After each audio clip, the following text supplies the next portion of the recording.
प्यारे दर्शकों नमस्कार। आइए नजर डालते हैं हमारे प्यारे राज्य हरियाणा की तमाम बड़ी खबरों पर। वीडियो शुरू करने से पहले कमेंट बॉक्स में जय हिंद लिखकर हमें सपोर्ट करें। तो चलिए शुरू करते हैं। हरियाणा के सीएम सैनी मिलिया अमित शाह से राज्यसभा चुनावों की रणनीति पर चर्चा।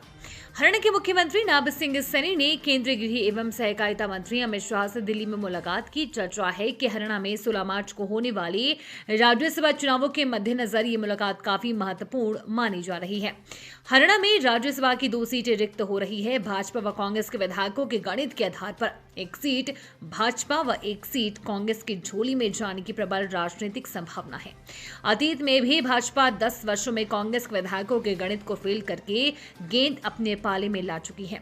इस बार भी बीजेपी अगर 2 सीटों पर उम्मीदवार उतारती है तो परिणाम चौंकाने वाले रहने से इनकार नहीं किया जा सकता। हरियाणा सरकार के खाते में हुई हेराफेरी, 590 करोड़ का बड़ा स्कैम आया सामने। जानिए क्या है मामला। आईडीएफसी फर्स्ट बैंक से जुड़ी एक बड़ी खबर सामने आ रही है जिसने बैंकिंग सेक्टर में हलचल मचा दी है। बैंक के चंडीगढ़ स्थित एक ब्रांच में 590 करोड़ रुपए की धोखाधड़ी का मामला पकड़ा गया है। ये जानकारी खुद बैंक ने रविवार को स्टॉक एक्सचेंज को दी है। इससे बड़ी खबर के बाद सोमवार यानी 23 फरवरी को बैंक के शेयरों पर निवेशकों की पैनी नजर रहने वाली है। बैंक ने बताया है कि धोखाधड़ी उसके ही कुछ कर्मचारियों ने मिलकर की है, जिसमें हरियाणा सरकार के एक विभाग के पैसों के साथ बड़ी हेराफेरी की गई है। कैसे हुआ इससे बड़े घोटाले का खुलासा। इससे पूरे मामले का पता तब चला जब हरियाणा सरकार के एक विभाग ने अपना बैंक अकाउंट बंद करने और उसमें मौजूदा पैसों को दूसरे बैंक में ट्रांसफर करने के लिए आईडीएफसी फर्स्ट बैंक से रिक्वेस्ट की। जब बैंक ने इस प्रोसेस को शुरू किया तो उससे अकाउंट में मौजूद बैलेंस और सरकारी विभाग द्वारा बताए गए बैलेंस के बीच एक बड़ा अंतर नजर आया। हरियाणा में इससे बड़ी परियोजनाओं को सरकार ने दी मंजूरी, लोगों को मिलेगा लाभ। हरियाणा में सार्वजनिक परिवहन और ऊर्जा ढांचे को मजबूत करने के उद्देश्य से इलेक्ट्रिकल बसों की खरीद और बुनियादी ढांचे के विकास से जुड़ी कई परियोजनाओं को मंजूरी दी है। सरकार की ओर से जारी जानकारी के अनुसार इससे पहल के तहत इलेक्ट्रिकल बसों की संख्या बढ़ाने के साथ साथ चार्जिंग सुविधाओं और बिजली आपूर्ति प्रणाली को भी सुदृढ़ करने पर जोर दिया गया है। मुख्यमंत्री नायब सिंह सैनी के नेतृत्व वाली सरकार ने 200 इलेक्ट्रिकल बसों की खरीद को स्वीकृति दी है। इन बसों के लिए हिसार और अंबाला में इलेक्ट्रिकल बस डिपो विकसित किए जाने की योजना है, जिन पर अनुमानित रूप से 13 करोड़ रुपए खर्च होने की बात कही गई है। इसके अलावा प्रदेश के 9 शहरों में बिजली सब स्टेशन स्थापित करने को भी मंजूरी मिली है ताकि बढ़ती ऊर्जा मांग और परिवहन जरूरतों को पूरा किया जा सके। विकसित हरियाणा 2047 की राह हुई मजबूत। ग्रामीण स्वरोजगार प्रशिक्षण संस्थानों से 14,000 युवा हुए प्रशिक्षित। विकसित हरियाणा 2047 के संकल्प को साकार करने के लिए नायब सरकार ने युवा शक्ति स्वरोजगार के साथ जोड़ने का विजन तैयार किया है। शिक्षा, कौशल विकास और स्वरोजगार के मॉडल के जरिए प्रदेश के हजारों युवाओं को आत्मनिर्भर बनाया जा रहा है। अब नायब सरकार का इस स्वरोजगार विजन का रोड मैप राज्यपाल प्रोफेसर असीम कुमार घोष ने बजट सत्र में अपने अभिभाषण के दौरान सदन में प्रस्तुत किया।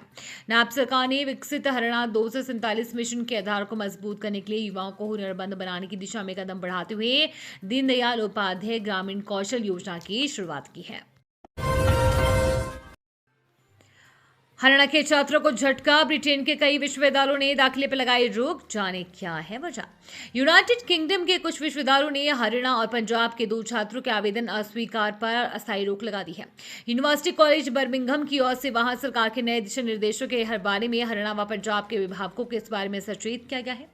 इंटरनल कंप्लायंस रिव्यू और इंटरनेशनल स्टूडेंट स्पॉन्सरशिप को लेकर यूके गवर्नमेंट ने अपने विश्वविद्यालयों व कॉलेजों को नए बदलावों का लागू करने का आदेश दिए हैं। ये दिशा निर्देश क्या है, इन्हें क्यों लागू किया जा रहा है, ये तो नहीं बताया जा रहा है, लेकिन इतना स्पष्ट रूप से कहा गया है कि पूरी तरह से अनुपालन सुनिश्चित करने के लिए यूनिवर्सिटी कॉलेज बर्मिंघम खास इलाकों और प्रोग्राम पर असर डालने वाली नई पॉलिसी ला रहा है। एनजीटी सख्त। 217 क्रशरों की 4 हफ्ते में मांगी अंतिम रिपोर्ट, मिली ये खामियां। 217 स्टोन क्रश इकाइयों की पर्यावरणीय अनुपालना को लेकर पहली सुनवाई में ही राष्ट्रीय हरित अधिकरण ने सख्त रुख अपनाया। नई दिल्ली में हुई सुनवाई के दौरान अधिकरण ने संयुक्त समिति को 4 सप्ताह में अंतिम रिपोर्ट दाखिल न करने के आदेश दिए हैं। एनजीटी की प्रधान पीठ में ये मामला सुखदेव सिंह बनाम हरियाणा प्रदूषण नियंत्रण बोर्ड एवं अन्य ने सुना।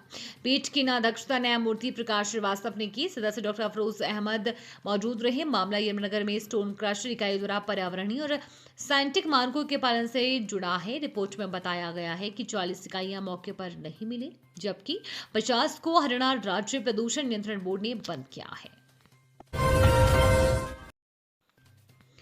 हरियाणा में डॉक्टरों का कमाल, एक साथ पेशेंट की डाली 4 स्टेंट। अनिल विज के साथ है मरीज का खास रिश्ता।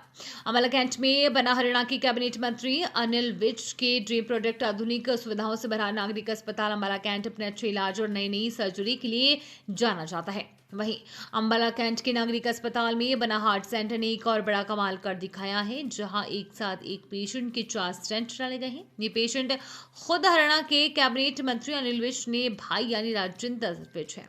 इस सर्जरी को करने वाले डॉक्टर प्रताप कुमार ने बताया कि यूं तो वो केरला में काम करते हैं, लेकिन कई साल पहले अम्बाला कैंट के नागरिक अस्पताल में कार्य करता थे। अब उन्होंने एक विशेष उपलब्धि हासिल की है। ये थी आज की फटाफट खबरें। हम मिलेंगे अगले बुलेटिन में, तब तक के लिए धन्यवाद और जय हिंद।